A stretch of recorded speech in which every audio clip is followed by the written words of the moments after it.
The evidence continues to mount that not only is Hunter Biden unethical and not only has Hunter Biden broken many laws, but also that Joe Biden could, in fact, be implicated in many of Hunter's bad transactions here. The emails, the financial records, what we've seen in the last few weeks is that Joe Biden's brother is definitely involved in some of these shady business dealings.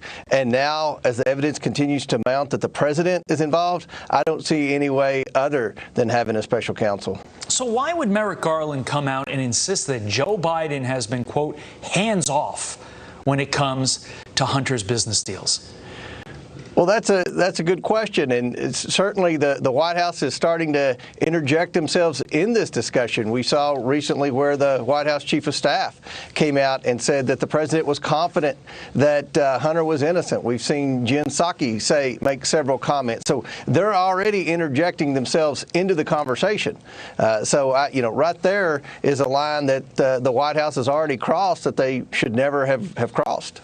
Yeah, and the bottom line in this, the biggest question mark is, especially Republicans being concerned that the Biden family's business dealings are affecting the decisions that he is making today, especially as it relates to China.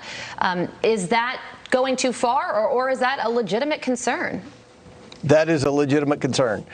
This is all about Hunter Biden being a national security threat and trying to determine, are the Bidens at a disadvantage here when dealing with China? Are they compromised by China? My question is, why wouldn't the administration cooperate with Republicans' efforts to determine the origination of COVID-19?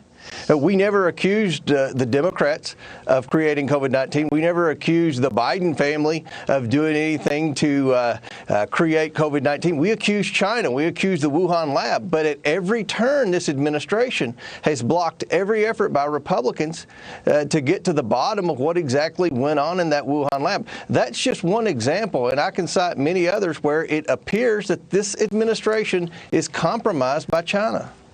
Congressman, you're in D.C., obviously, a lot. You work there. You understand how White House tours and the like work. This business partner, Eric Schwerin, I can't imagine that he just really likes to look inside the White House and wanted a bunch of tours. I have to imagine he's there for a specific reason. Can you give any other explanation as to why Eric Schwerin would have visited the White House this many times? 27. This is just before 2016. And then in 2016 is when it really ramped up. 2016, of course, correlating with the full year of the vice presidency of Joe Biden.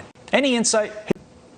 He was either trying to take a bunch of pictures in the White House to prove credibility, to be able to enhance his marketing with these foreign nationals, or he was trying to conduct specific business in the White House. That's a question that the Bidens need to answer. That's a question the American people deserve because, again, Hunter Biden's a national security risk, and many Republicans in Washington are concerned that this administration is compromised by China as a result of some of these shady business dealings through Hunter Biden. Yeah, well, they always say to follow the money, and the Daily Mail reported this mystery $5.2 million. I'm sure you saw the report. So Joe Biden's tax returns showed that he had $5.2 million more than what was listed on his government transparency report, which begs the question, where did that money come from?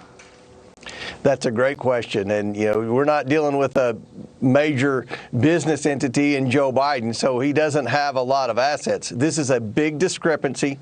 This is a question that more and more Republicans are going to publicly ask on national TV. And this is a question that shouldn't be very hard to answer. Where did this other $5 million come from? This would lead one to believe that Joe Biden could, in fact, be the big guy, that Joe Biden was, in fact, a partner in some of Hunter Biden's foreign business dealings, primarily with China. I would beg to differ that Joe Biden is not a big business entity, Congressman. It seems like for somebody who has a public servant salary over the course of 50 years, he's doing pretty well for himself. Congressman. So it's coming from somewhere, and we're going to try to find out where. We know you will. Congressman Comer, thank you for joining us. Thank you for having me this morning.